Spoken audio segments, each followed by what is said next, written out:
Και το πιάτο μας είναι έτοιμο. Πού πας μωρέ, είναι για το βίντεο. Όχι, είναι δικό μου. 3:28 a.m. Δεν έχεις ξαναφάει το μπιφτέκι.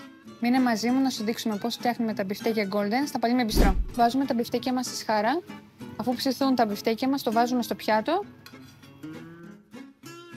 Είναι η ώρα να ετοιμάσουμε τη σαλάτα μας. Προσθέτουμε τη σαλάτα μέσα στο τυπάκι. Θα προσθέσουμε και το ντοματίνι μας και ντύνουμε με dressing μεσογειακό. Προσθέτουμε τη σαλάτα μας στο πιάτο και συνοδεύουμε με πατάτες ροδέλα από δίπλα.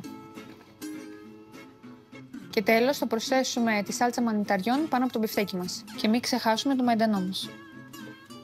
Και το πιάτο μας είναι έτοιμο. Πού πας μωρέ, είναι για το βίντεο. Όχι, είναι δικό μου.